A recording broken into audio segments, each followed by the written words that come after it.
President Bola Tinubu has inaugurated a 37-man tripartite national minimum wage committee with a directive to its members to ensure that decisions are firmly rooted in social justice and equity.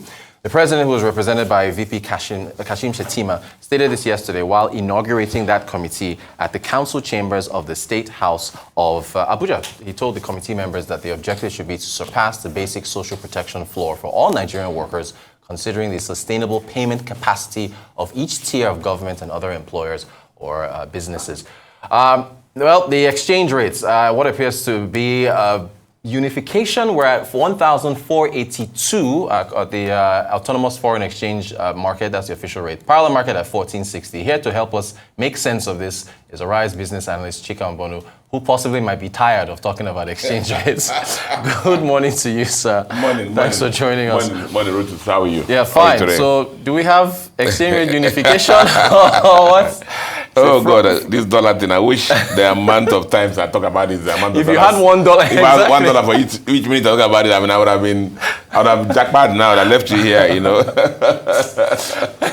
All right, okay. Yeah. See, the market, the FX market usually drives a lot on perception. Yeah.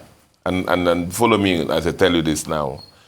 About November or so last year, the coordinating Minister of the Economy, also Minister of Finance, came out and said that the government is working very hard to clear the backlog of the foreign exchange unremitted to beneficiaries.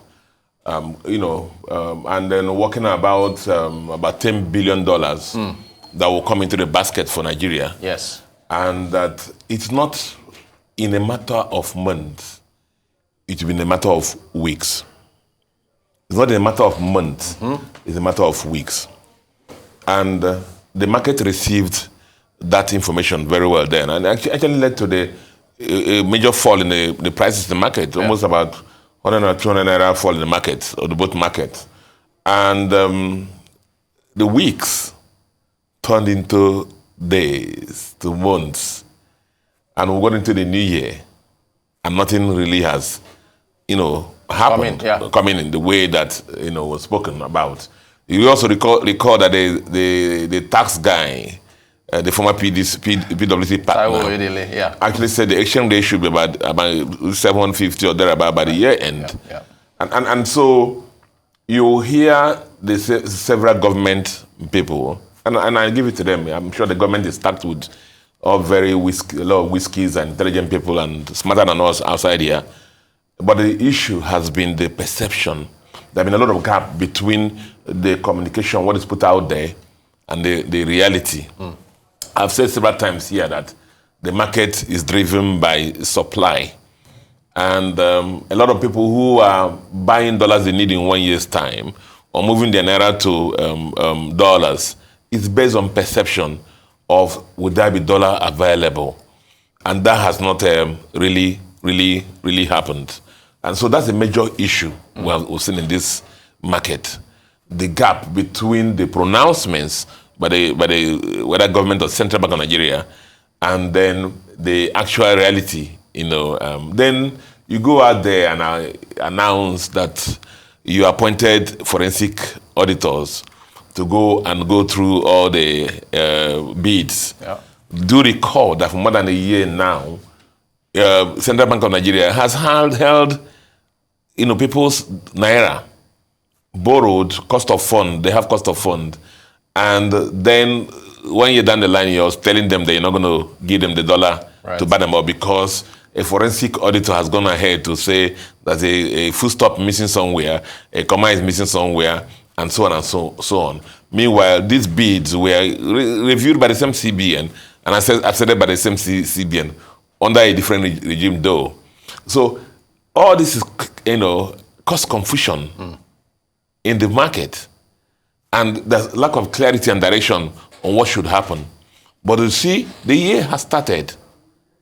Manufacturing companies have to start placing order for their materials. People have to remit dollars for so many things. So how do you want the market to react? How do you want the market to react? So anybody who's looking at the rate and wondering why the rate is going to the roof, or the case may be, it's because of the lack of clarity and the perception that's happening there. And now, so you see the confusion now. Central Bank has come out and said, I'm sure they have the criteria all set out.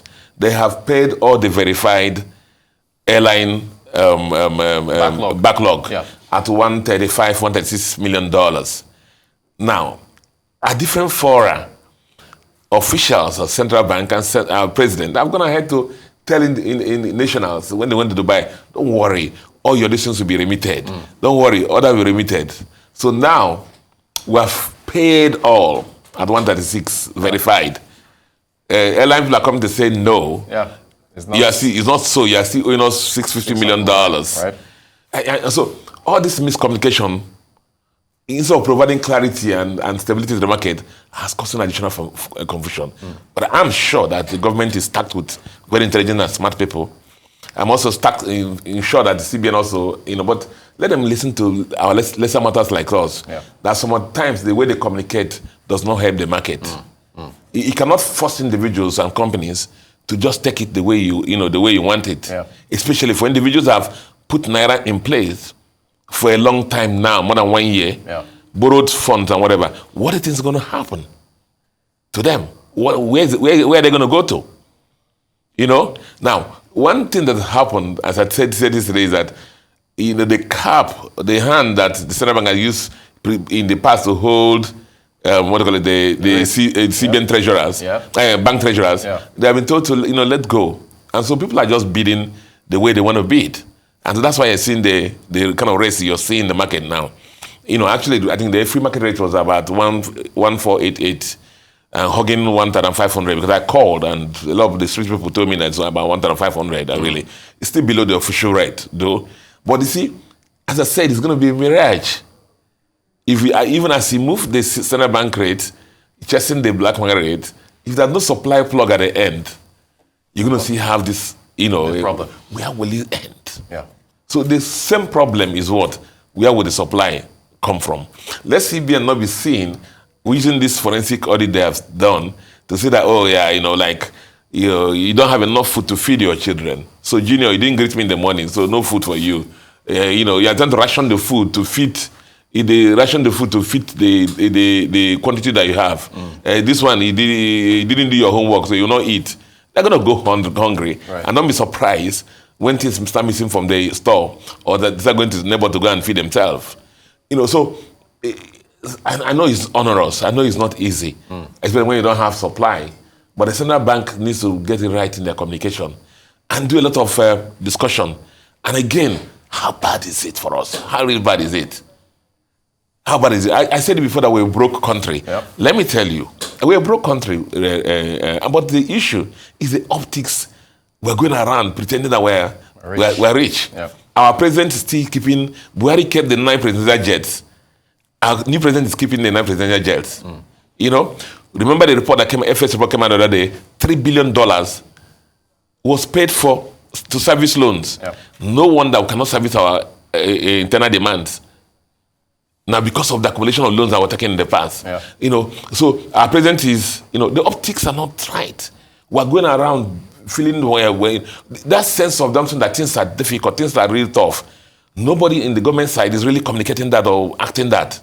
Our president is, I know there are whiskies there, I know there are people advising them, but I think the optics that our president is in somewhere, in France, watching football, when over here is burning, economy is upside down. I'm not a politician, guys, but the issue, that optics is not, I don't think is right. Yeah. These things, we need to hear more, positive, forward-looking, actions on how to manage the currency. People are screaming every day, where are we headed? And there's nobody who's giving hope or direction as where we're going to go to.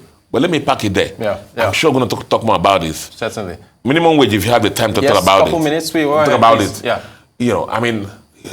Tie it to the dollars.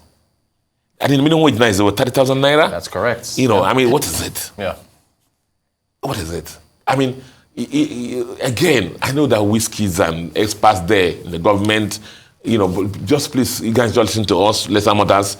We're not looking for contracts or whatever. But the reality is, guys, things are really bad. things are really bad. Now, the governors who are talking about whether they can afford this or not, what kind of lifestyle are they living? That's it, exactly. They're not living a lifestyle of that, frugality, that things are difficult. They're still living that. The guardrails, our Senate and the House of Reps, they're getting their own share of the vehicles and running to hundreds of billion naira. Now we're telling workers to, affordability and tighten their belt, affordability, and so on and so forth. Who do you want to listen to? Right. So the consistency, the inconsistency in the message is really, very, very difficult. Of course, we require new minimum wage. Yep. Do you recall that with the change in the devaluation of the currency, FAC allocation, right. Almost triple for the governors. That's right. What have they done with the money? What have they done with it? So which state will now say they can afford to pay salary? Yeah. With the FAC allocation has increased for many of them. Now it's reached the time of minimum wage. They say they cannot afford affordability, stability, blame all the abilities because it concerns other people. Right. Meanwhile, the lifestyle of the governors, different story. the lifestyle of the people at the federal government level, the lifestyle of our guardrails, Senate and House of Reps, even they just look at the Senate president the other day, look at the party he did in his state. And then people are not paying salaries, right. People are suffering.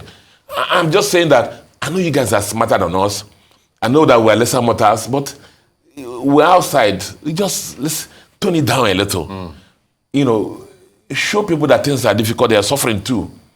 And so that we can suffer together. And then this minimum wage something, let it not take forever. Yeah, it has to be done. Done quickly. Because people are suffering, really. I tell you, people are suffering. Well said. Arise Business Analyst Chika Mbonu. Chika, thanks for talking to us Thanks about these burning issues. We appreciate your insight as always.